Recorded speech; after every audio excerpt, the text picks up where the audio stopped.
Oh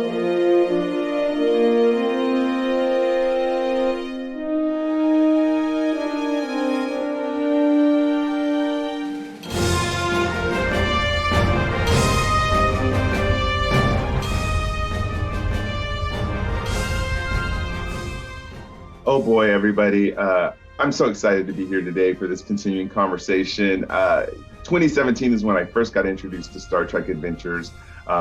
And I knew there was a name in the book that I kept seeing pop up. And we even had a chance to interview him on the blog on continuing missions. And that's Nathan Dowdell, who we have here today. We're going to talk a lot with him today, find out his background. Just to remind you, in case you are new to this show, I'm Michael Dismuke. I'm a freelance writer for Star Trek Adventures RPG, in addition to being a contributor to Continuing Missions, which is a blog that's been out there about Star Trek Adventures since 2017. We have the highest viewership. We love to be a great resource for the game. And of course, we have Jim Johnson. I'm going to let you introduce yourself and then give your introduction, what you know about Nathan Dowdell.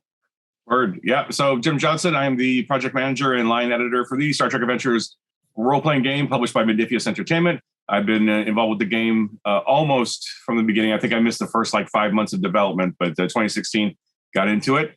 And Nathan was a very major presence because he was involved in all of it, right from the very beginning. So I am super excited to have you on the show, Nathan. Why don't you give yourself a quick introduction for those who don't know you?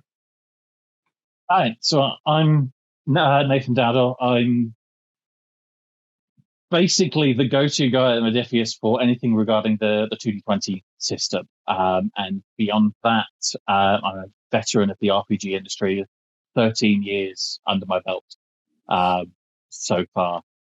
And as has been mentioned, I've been involved in Star Trek Adventures from probably, it's more accurate to say from before the very beginning, because I'd been working for Modiphius for a few years before we got the project, and the idea of trying to get that license had bounced around, and I had conversations with Chris Birch, the owner of Modiphius, a couple of times before anything came to fruition. So the idea had already been the seed had been planted long before work actually started on the game.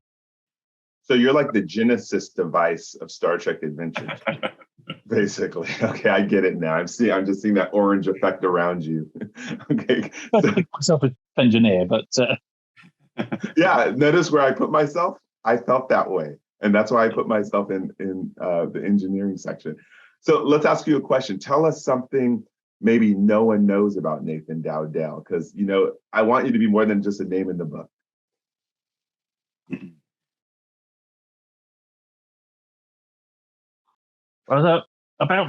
With regards to myself and my career in RPGs, I've spoken of it a few times. I started out in RPGs around 20 years ago, and managed to avoid starting with Dungeons and Dragons. I started with Warhammer Fantasy Roleplay. Dove in headfirst GMing it without ever having played an RPG before GMing.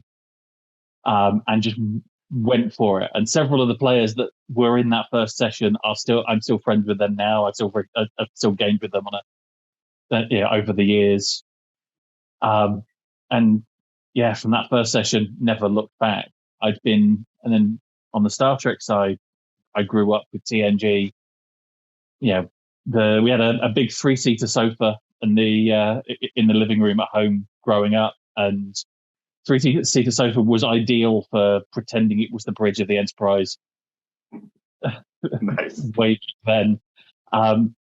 So kind of Star Trek was one of the formative franchises of my youth, and the opportunity to give back to it, through RPGs was it was an opportunity I wasn't going to let anybody else take away from me. It was going to be and I was fortunate enough that everyone else let me just get on with it and do my thing. Your passion shows. So I'm a very visual learner. A lot of us are. What would we have seen if we could have been there the day that Nathan Dowdell discovered this thing called RPG? What would we have seen? Where did you discover? So I'd been a fan of Warhammer 40k and Warhammer Fantasy for a number of years before then, and basically just stumbled upon the Warhammer Fantasy roleplay rulebooks in a bookstore. Just in the city centre of Worcester, basically like the UK equivalent of Barnes and Noble. And I picked up the core rulebook and the one of the big source books that was available with it. Thought they looked interesting. Went home, went home, and from there just got increasingly engaged by the idea of this kind of game. Picked up a couple of other books here and there, an adventure or two, and just went headfirst into it and never looked back. I love that. That's so awesome. And so again, tell us the first book you picked up again. What was the premise of it? Oh, it's Warhammer Fantasy Roleplay. So it's the RPG of the Warhammer, it's the fantasy. So orcs and goblins and trolls, but that kind of grimdark and slightly absurd side of things. Lots of bad puns in foreign languages, and Well, you're like me. I never played Dungeons and Dragons ever. I never have. It was not my first traipse into RPG either. Really interesting. I don't think I realized that. Yeah, nice to have that in common with you. Yeah, I was a straight I was all Marvel, every Marvel system, Heroes Unlimited, Champions. Yeah. I was a big comic fan, so that was so that's nice to hear that Nathan that you have such a huge footprint in the industry, but Dungeons and Dragons was not your first game. That's so cool. I played it a little bit later on, and it's hard to point it to the influence across the industry. But those early years of gaming were very much a case of lots of different friends that had all dabbled in RPGs, kind of bringing out weird and obscure games and running one shots and two shots and things like that. And having a bizarre but memorable little one shot of the old Red Dwarf role playing game, where I was the ship's doctor and a hologram, but being a hologram didn't stop me being a hypochondriac. That's funny.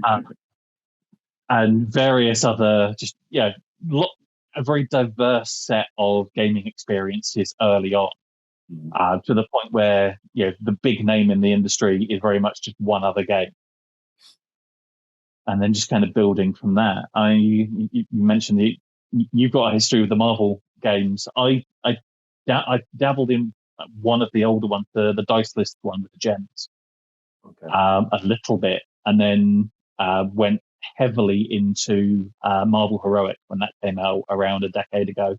That was and remains my go-to superhero game. Wow!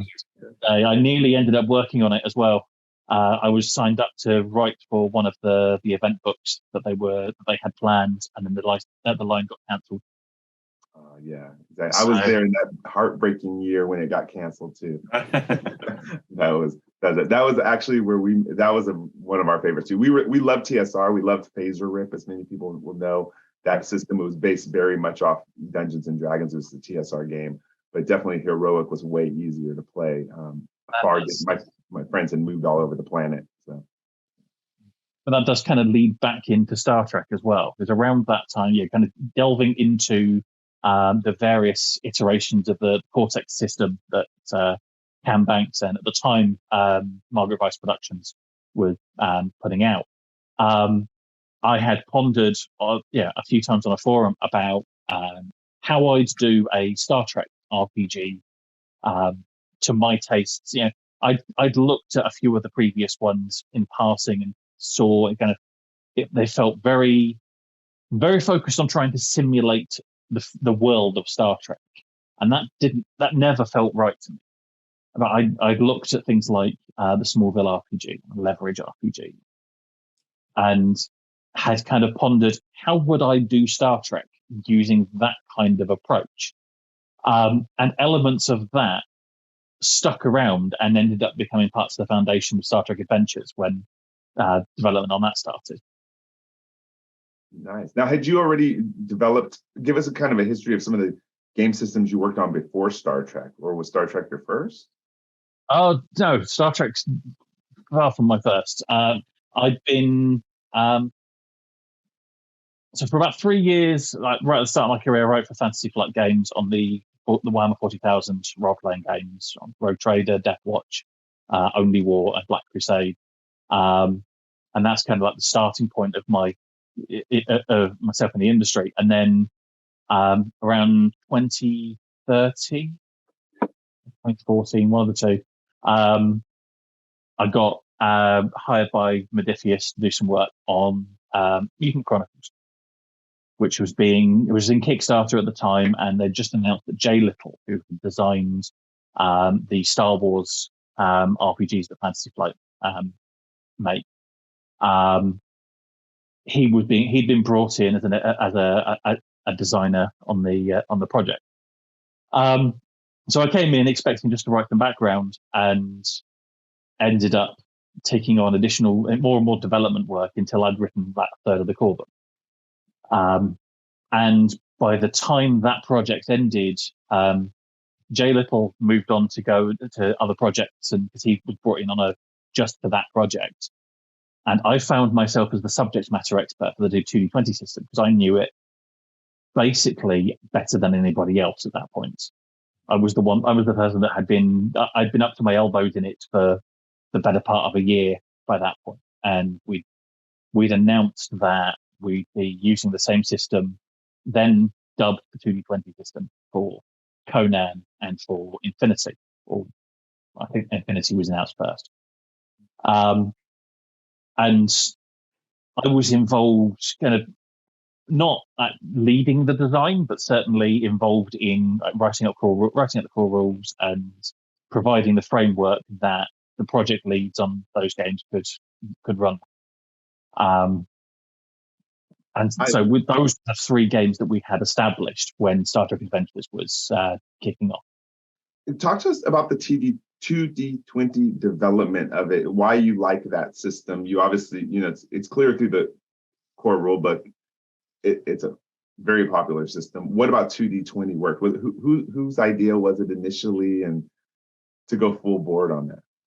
It comes from several people. There are elements of it that were originated by Mikhail Cross, who for the most part is one of our lead graphic designers. But he's dabbled in game design as well, which arguably makes him a better graphic designer for RPGs, because he knows what works from a game perspective as well as an artistic perspective. And there were elements of it that were devised by Chris Birch and by Ben Gray-Beaton, who helped with a lot of it. He was kind of the main guy that I bounced ideas off of back during those first 3 games. And he'd been around for pretty much for a little bit longer than I had. So he was the other kind of formative voice on 2D20 early on. But I think the things that are, so it comes from many places, and then there are Jay Little's influences and elements that I'd introduced.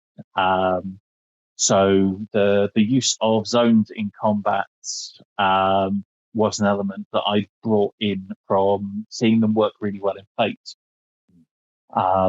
and similar systems. There are elements of the game that just that hadn't, because I came on halfway through development. There are chunks of the game that wouldn't exist if I hadn't come along, because someone else would have done them differently.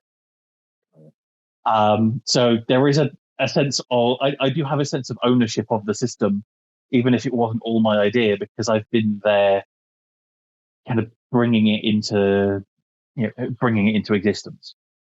That's kind of historical. That's history making there. So I got to ask though, what's your favorite RPG of all time then? I find it very difficult to pick a single favorite RPG. I like different games for different experiences, and how those experiences match what I'm expecting out of them. So Star Trek Adventures is very much the RPG that I would make to play Star Trek, because it gives me that experience as a result of it. I wouldn't, without some serious reworking, I wouldn't use it for a different sci-fi setting or a different sci-fi game, because it's not built for that. I would have to open up the engine, tear it apart, and rebuild it to get us to do something like Mass Effect or Star Wars. So I tend to find that specific settings I'll have a favored choice for. Specific genres, as I said, like Marvel Heroic, my favorite Supers RPG, because I've just found it works for all the things that I want out of that genre. Well said. I think that honestly, it's nice to hear you say that, because Jim knows that we're very much a yes and here when it comes to gaming and people adapting games for their use. And we really, on social media, we stop the arguments real quick. We're like, no. We're not here to find one above the other. So you being able to say that you're looking for the best system that works for the narrative is refreshing to hear. And so with all these years of RPG under your belt now, what do you prefer? You kind of answered it, but like there's crunchy mechanic games, there's lighter games. Again, is that totally based on just genre when it comes to it? It's partially based on that, but I tend to sit like somewhere in the middle ground with that regard. If a system is too light mechanically, I'll tend to get bored, because I like having some game mechanics to get my teeth into alongside the storytelling.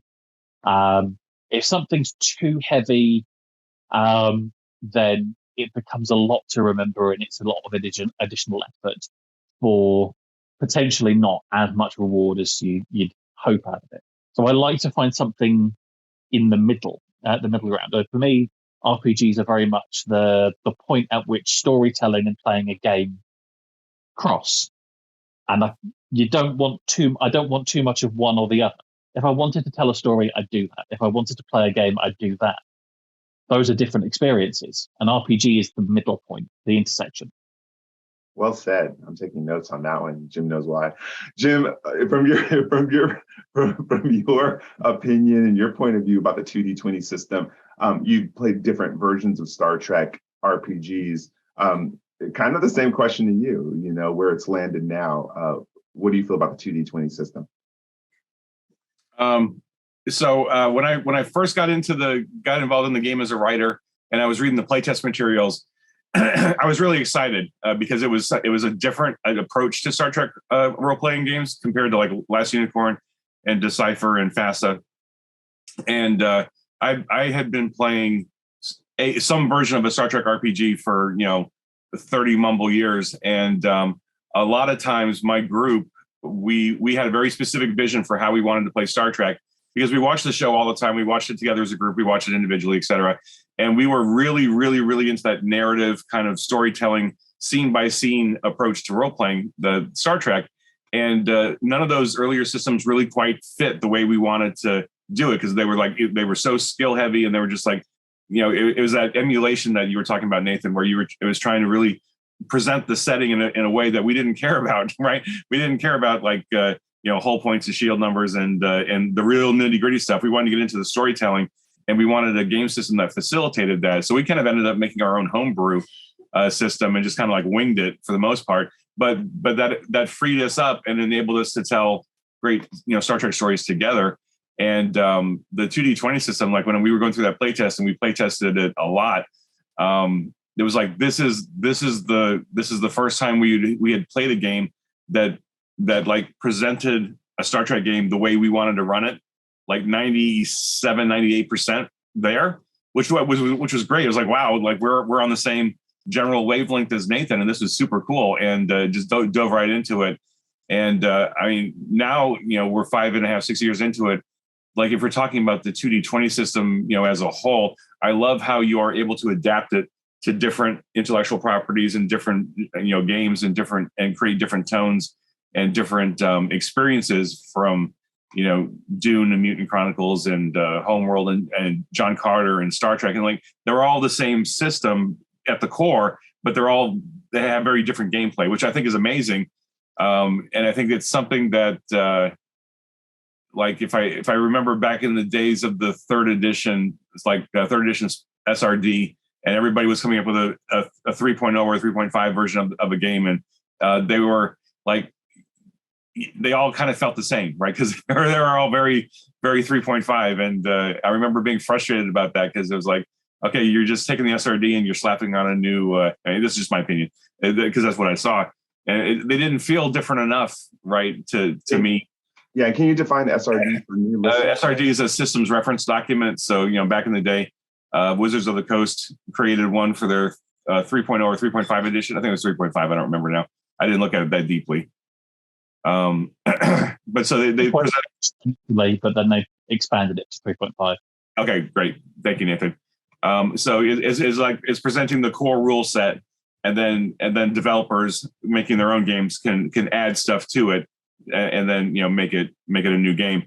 But what I found is, like, in the limited number of 3.5 SRD games I played, they all felt very, very, very similar. Like, even more similar than I really wanted. I was like, I don't want to play D&D in Stargate, or I didn't want to play D&D in some other setting. I want to play that setting, right?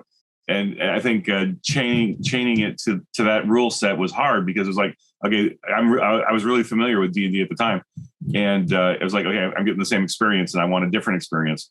So that's one of the things I appreciate about 2D20, is that it's a different experience every time I play a different version of it.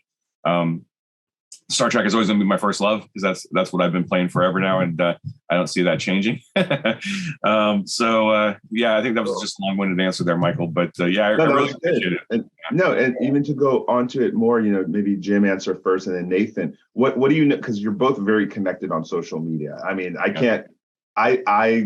There was never a time when I was playing Marvel RPG for 20 years where I could go on a board, ask a question, have the actual game designer or project manager respond within like 30 minutes sometimes, So with that said, what are both of your general feel about how easy it is to adopt for a new player? General adoption, what buzz are you hearing out there, Jim and then Nathan? About the Star Trek game? Adopt.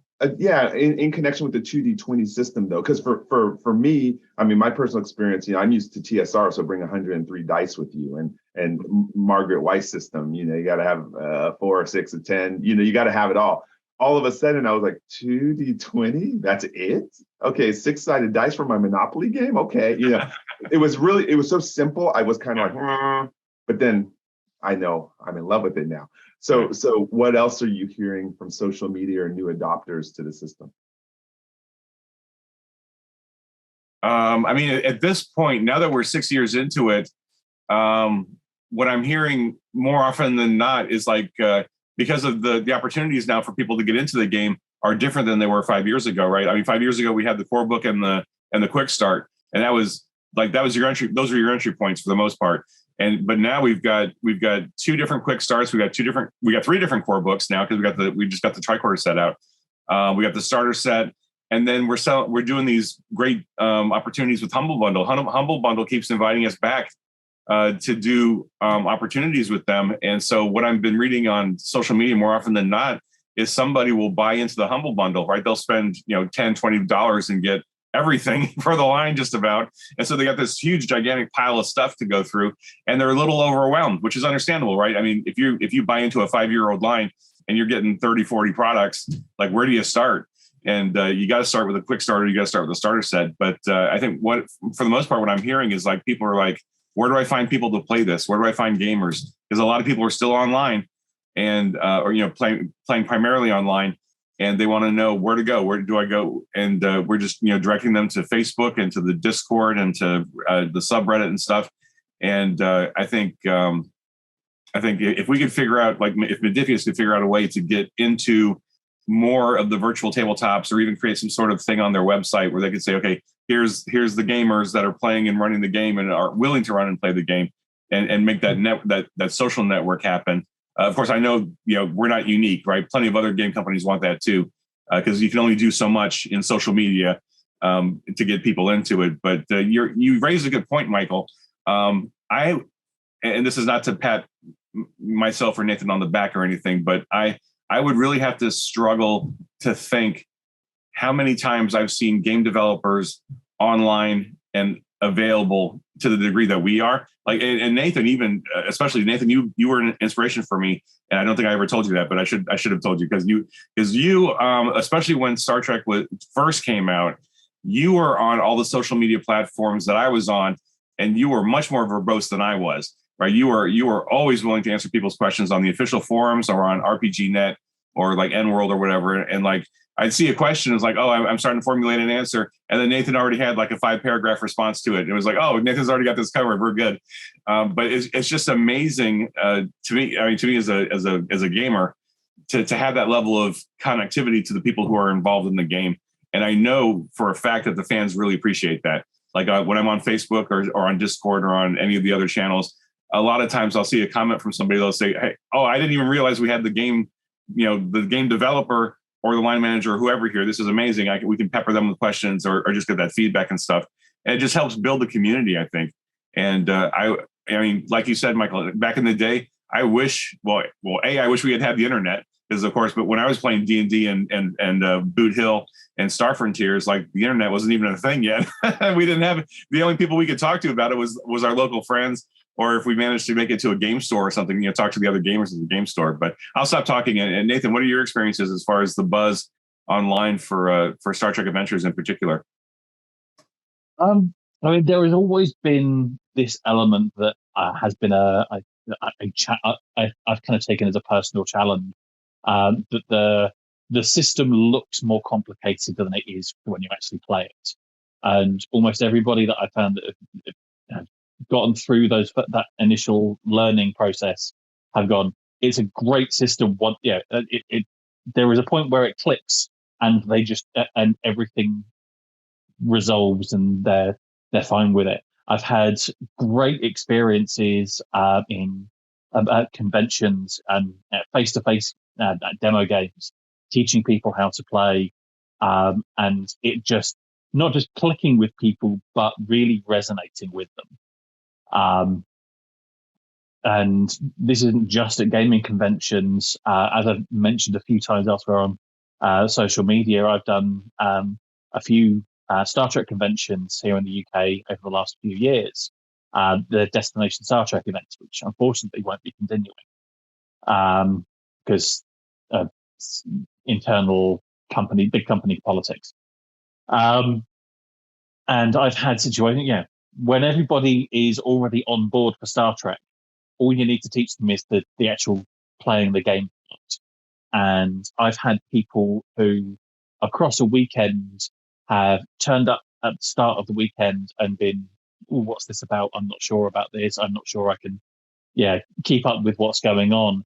And by the end of the weekend, they might have come back for 2 or 3 additional demo games. It's the same demo. They're not getting anything new out of it, but the scenario plays differently when you've got different people at the table, and they've gotten more and more engaged in it each time because they're more confident with it. I actually had at UK Games Expo earlier this year, had a couple that turned up at my demo table. I was demoing Star Trek and Acting Cthulhu there this year. Had a couple that turned up to the table who I had met at Destination Star Trek last November separately. They were, they came to the table in separate groups. Both played the game. Both got really involved with it. Both went and bought stuff at the stand behind me and carried on. And then subsequently met when they were both looking for groups. Met through mutual friends. Oh, that's awesome. You're dead on right, though. I mean, again, Nathan, I don't know if you've listened to previous podcasts of this show, but I've said it before. My 13-year-old niece, my 8-year-old nephew, my 14-year-old nephew never watched Star Trek before. Friends of mine who never watched sci-fi before. And on vacation, I brought it. We played it, and they're like, when are we playing again? And it was it wasn't like that with other games with all these different dice, and they got to look at their sheet.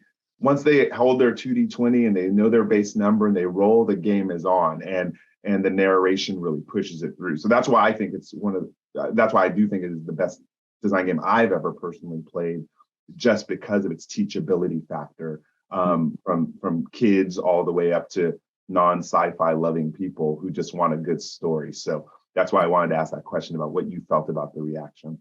No, that's great. In fact, I made myself a note while you were talking, Nathan. At some point, I need to schedule some time with you and pick your brains about how you approach demos at game conventions and stuff. because one of the things that Michael and I have been talking about is, and what I've been thinking about a lot is like, I would love to figure out a way to create almost like a training package where we could have some game masters run games online and just get people into the game, like a con demo, but online, like either on Roll20 or even just Discord or video or something. Because I would personally love to do more of those, and I just haven't had the time. But I know you've got a ton of experience doing that at conventions, because I think, Michael, you're right. Just getting people into the game, getting people at the table, virtual or otherwise, and getting them started with the core mechanics, and then easing them into the rest of it as they go, and then tell a great Star Trek story while they're at it. That's really what I want to do, especially for the newer fans that are coming into it by virtue of the Humble Bundles, or they're watching Prodigy or Lower Decks or the new series, and they're like, oh, look, there's a Star Trek RPG. I can go check it out. So, Nathan, I'll definitely reach out to you at some point to pick your brain, because I would love to get your insights into like how like the kind of materials you put together, and then like how you actually go into it. I think that could almost be a whole episode unto itself, Michael. Meeting soon that we can discuss during. So yeah. Okay, yeah, I'm going to definitely rope you in for another episode on that. I think that'd be good. And if you have visuals, then I can integrate them into the video too, which would be good for people to assemble their starter pack. That's something that Jim mentioned as well. That you both mentioned, the online presence. I mean, the way that I look at my presence online as a game designer and developer, I got my start in the industry writing homebrew material for Dark Heresy, and just putting stuff out there because I had been in the mood to put some stuff together, maybe put some stuff that I could use in my own games, and then putting it out there for other people to use because it felt like a reasonable thing to do. And I'd been a playtester for Dark Heresy, so I had some stuff available to go out live the same day the rulebook came out, because I'd seen the rules beforehand. So I was already kind of active, just kind of doing homebrew stuff, and the kind of community stuff that you guys do on continuing missions. And then, because of the stuff that I was putting out, I got contacted by Ross Watson and Sam Stewart, who were running the 40k RPGs for Fantasy Flight, and they invited me to write for them professionally. So I got my start by being active in the community. And I figured that I kind of owe it to the communities that I started out in to stay there, to stay active, to stay part of it and be part of the discussion.